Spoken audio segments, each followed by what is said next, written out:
Today we're going to talk about the three components in an effective social media strategy for any corporation, especially as it pertains to reaching potential target market customers. My name is Daniela Sigia and I'm here for Black Ram Media Group, Inc. Thank you for joining us. Okay, so let's just dive right in. So there's three things you need to keep in mind. There's the general public, there's the algorithm, then there's your target market. You're mostly interested in your target market. The problem is if you ignore any of the first two, the general public and the algorithm, you won't reach your target market. And this is where a lot of companies get confused when they're working out their social media strategy. Now, these three components, I'm going to say it again, general public, algorithm, target market, they feed off each other. They support each other. So it's not that there's one that you can choose and ignore the rest. They all three have to be considered when you're working out your strategy.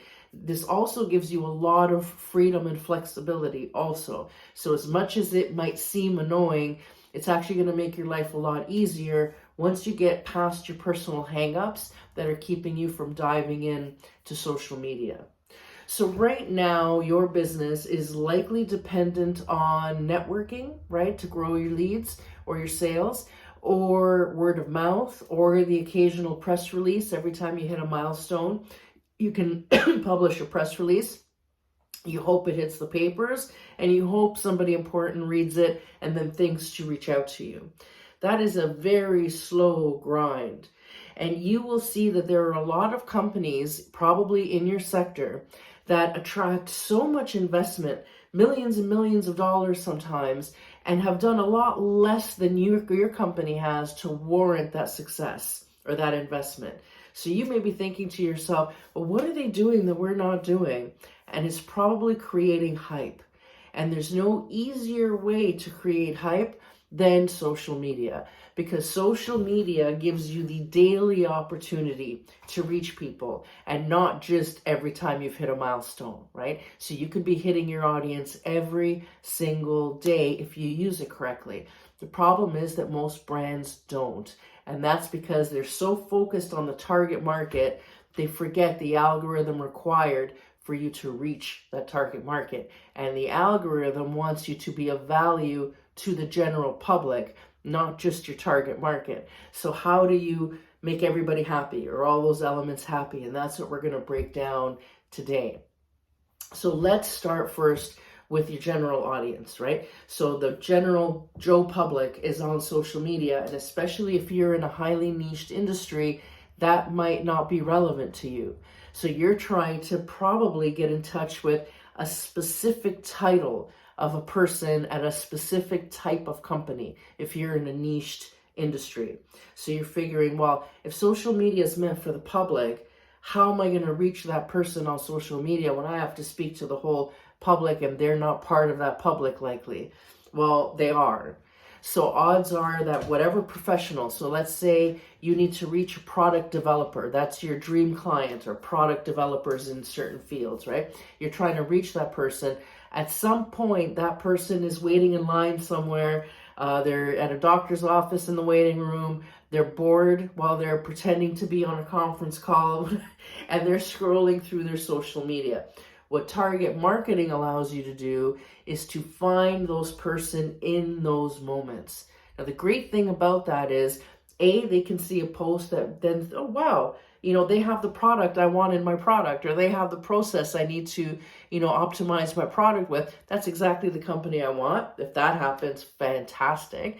The other thing that could happen is if they see enough of you, when eventually somebody says, hey, we should contact company X for a quote, they're going to say, yeah, I've seen a bunch of their stuff on social media. Yeah, they're everywhere. And then that will help support your sale as well. So how do you find those people, that little niche dream customer? How do you find them in a global audience that is huge that social media offers? And this is where the algorithm kicks in. The algorithm, everybody loves to bemoan, is actually there to serve you once you understand how it works. So there's three things. So let's talk about that algorithm. Let's unpack that a little bit. The algorithm wants three things from you, okay? you either have to be, and not all of them, but you have to be one of these three or two of these three at least, okay? You have to either be really funny or entertaining, which is not always appropriate depending on your business, right? Or you can be educational, or you can be inspirational. And education and inspiration are the easiest forms of content to create. So that gives you endless opportunities. So you don't always have to be funny. And in some cases, it's not appropriate. If you're, a funeral director, you probably don't want to do TikTok dances in the funeral home. People that are grieving don't want to see somebody having fun. Right? So you don't have to be funny. You don't have to be silly. It's an angle. It's easy and it's fun. But if that's not appropriate to you, then you can be educational and you can be inspirational, even if your business is not that inspirational. So even if you have the most boring product, something that the public has zero interest in, because again, it's a very niche industry. So maybe you sell a bolt that only certain machine operators will care about, right? And the public wouldn't care about. You can still inspire by talking about business in general, your philosophies about business. So the algorithm, this is what the algorithm is trying to do. The algorithm's trying to find business pages that are of value to the general audience. So if your page's content is only about your product and service, sell, the algorithm will make sure that nobody sees it. How's that?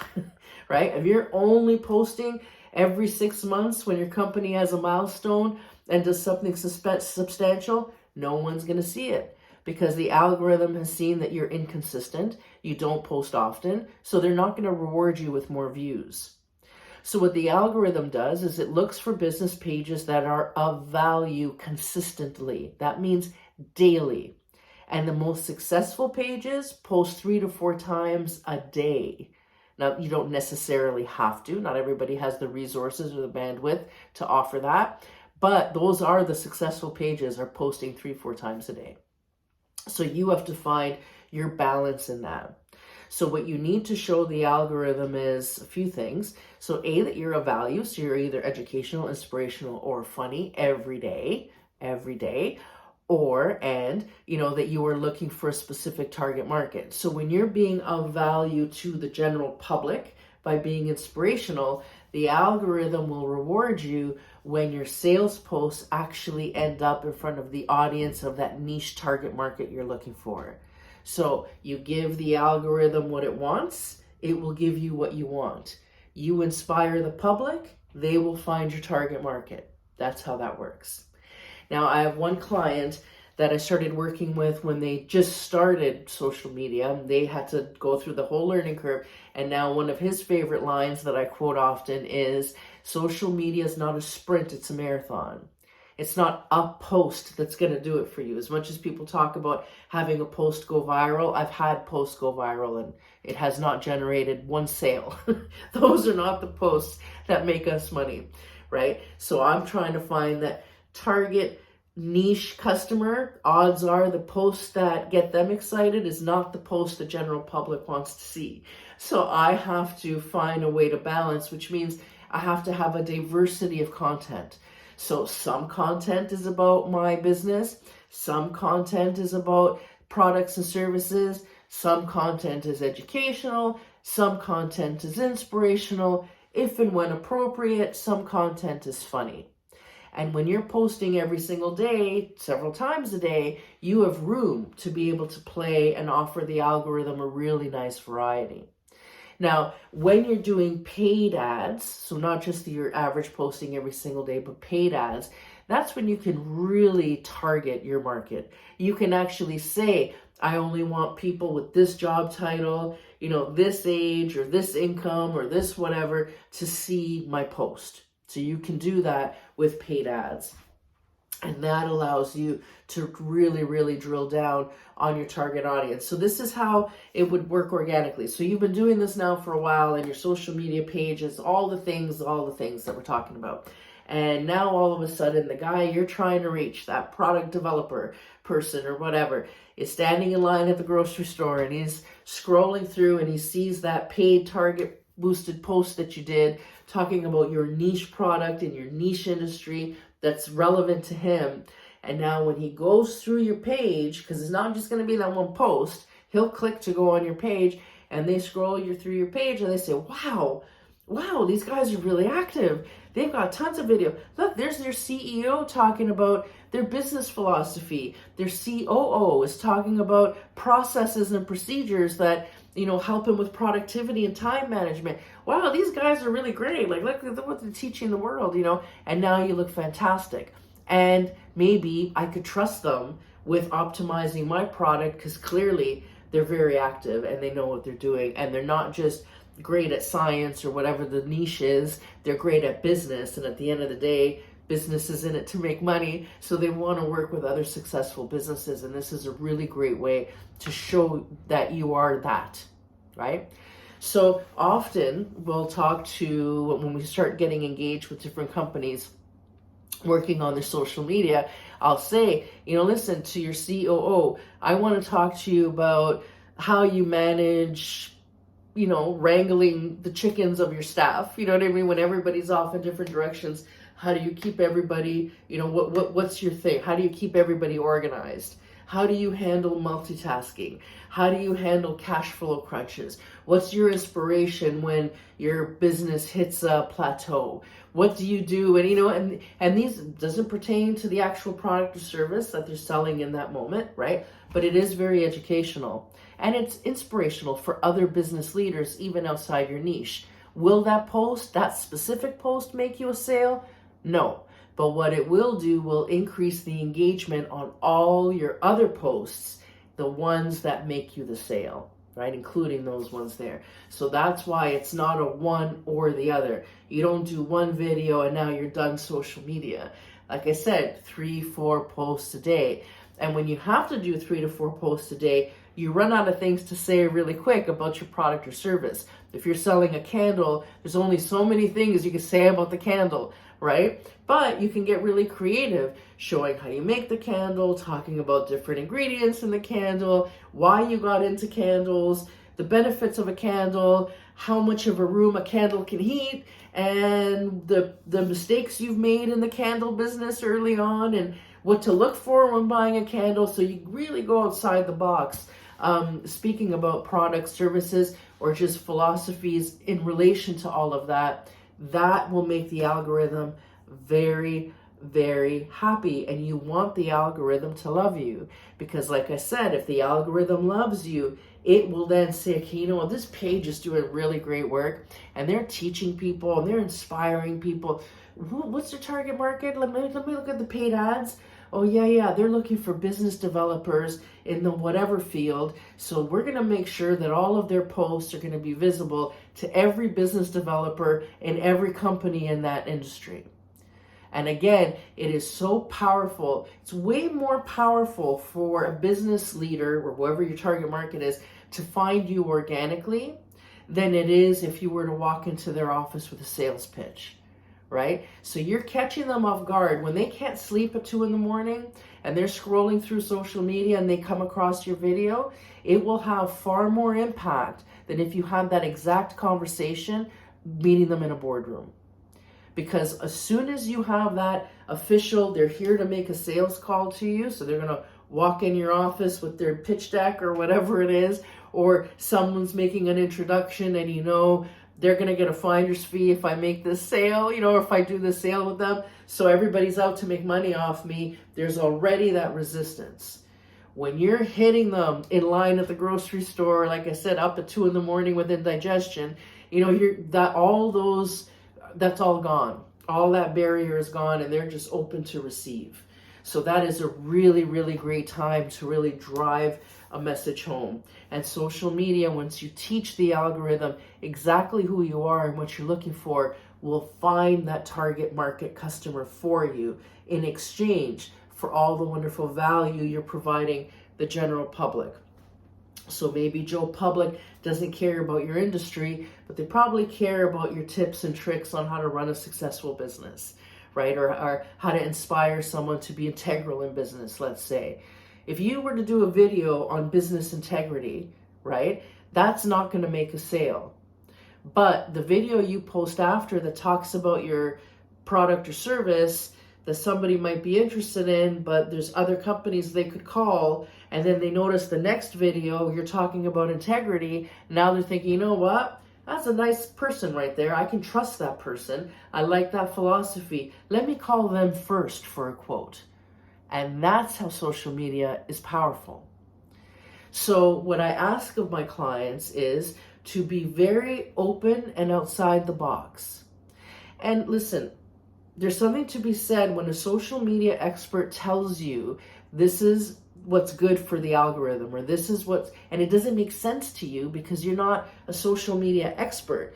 So your intrinsic reaction will be, has nothing to do with my product or service. Why do I have to post right now? Like, for example, in politics, right? Why do I have to post? We're not in election season right now, right? So when I'm telling somebody that, their hang-ups just already negate everything I said. If a heart surgeon is telling you, you know, this is how you do heart surgery, you're not going to listen to a mechanic that says this is how to do heart surgery, right? So a mechanic shouldn't really have commentary on how a heart surgery should be performed. And yet, everybody's a mechanic these days that want to criticize the heart surgeon in terms of what he's saying. So that's what you're doing when you're discounting it just because you don't understand it. So just because you don't understand how social media works doesn't mean that social media experts are wrong when they're telling you how to do a thing. So if I'm telling you as a social media expert, it is important for you as a business leader to have a voice outside of your product and service. Just you talking about your process, your integrity, your philosophy, that is as important as talking about your product or service.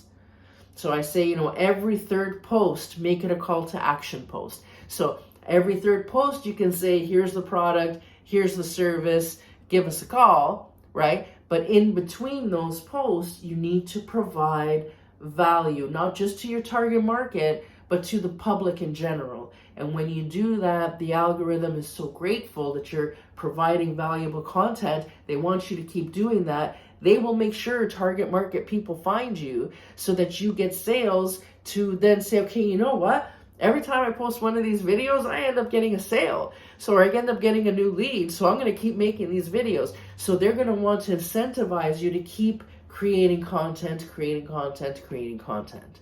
So again, to go back to my client Max, who always says, I've learned social media is not a sprint, it's a marathon. I have to keep at it, keep at it, keep at it. It will generate return. You will see a return on that investment. And it's a great way of creating hype. So if there are 100 businesses in your industry and so many of them are creating hype out of nothing, they're the ones getting the millions in investment. You're not, because you're not creating hype. And you can thumb your nose up at it, you can cringe at it, judge it, and I don't want to be hype, I want to be all substance. Good. So you just be full of substance and be broke. But if you want to start generating the kind of sales, the kind of interest, and the kind of revenue these other lesser companies are getting, then you need to up your game, and social media is the easy, free way to do it. Other than paying for the person who's creating your content, if you're not doing it yourself, and getting that support, it doesn't cost you anything to post 3-4 times a day. It's not like Facebook says, well, you've already posted 6 times today, so if you're going to post the 7th, we're going to charge you. It's not how it works. You get rewarded. You're going to post a lot? Great. You're going to make sure more and more people see you, especially more and more people that are interested in your niche or interested in your thing. And the best thing that could happen for your brand is when you do inevitably walk into that boardroom, like I said, they've already heard from you because they saw it on social media at 4 a.m, right? That's the best thing that could happen for you. Because when they see you on social media, especially more than once and often, and getting all of this hype and giving all this knowledge and wisdom, like if you're sitting there talking about your business philosophy as opposed to just your product or service, people will assume you've made it. You've made it because you're not desperate for money. If you're teaching me how to be the greatest COO ever or the greatest CEO ever, then odds are you're the greatest CEO ever and your company is doing great, So they will listen to what you have to say. And that will give gravitas every time you do have an announcement about your business. So it's really, really important. And there's also this other thing is you can't always hide behind your brand. People want to know the people behind the businesses. You know, that's why Jeff Bezos doesn't need sales anymore, right? He's doing great, but he's still on the social media circuit every single day, giving speeches and inspirational talks and everything else, because it keeps him relevant, right? It keeps him in the public eye. And as a professional, you should want to be in the public eye. And it helps you outside that business. I always tell my executive, clients to say, look, jobs come and go in the executive world, right? So you can lose your gig at any time. And you want to make sure that you are well positioned to protect yourself from that. So if you are a CEO or COO or whatever of an organization and you get tons of traction online and you have a massive following, your business brand is benefiting from that. It's like a cross promotion, which means should you ever fumble at work or something happens or your board is thinking of going in another direction, the fact that you're a little internet celebrity, believe me, will make them think twice before messing with you. Because God forbid you were to go public with whatever they were going to do for you, that makes you a threat, which means that gives you just one more layer of job security. And also, when you are a benefit to your brand by being in a public way very powerful and positive, of course, and you're positively benefiting the brand, why would the brand want to let you go, right? When you think of companies like Apple, Steve Jobs, right, his identity, he was synonymous with Apple. Apple had to work really, really hard after he died to build that same, mystique around their new leaders. So that really ingrained him in that business. I can't tell you how many times I've seen businesses where the leaders of the business get, riled up in a hostile takeover. And because nobody knows who they are, nobody cares. I remember having one client that tried to happen to. And because he was an internet celebrity, when it came to that brand, it hit all the papers when the board tried to do this to him. And he ended up bouncing, starting his own thing that took off right away because he was an internet celebrity. So everybody was ready to pounce on his new project. And the company that ended up screwing him over isn't doing so well anymore. And not because he's gone and they couldn't function without him, but because they didn't have, the following that business had was actually their leader. So when he was ousted, everybody just left that brand and followed that leader, and you could have that power too. So it's in your best interest to have your personality front and center as part of your business. So a really great way to do that is to help create content for that business, talking about philosophy, if nothing else, right? Just your business philosophy. That in and of itself is the sort of thing that the algorithm wants to see. And then again, like I said, because you've offered that value, the algorithm will reward you by making sure that your call to action posts will get to the right audience and will impress them when it does. Okay, that's my advice for today. Go get them.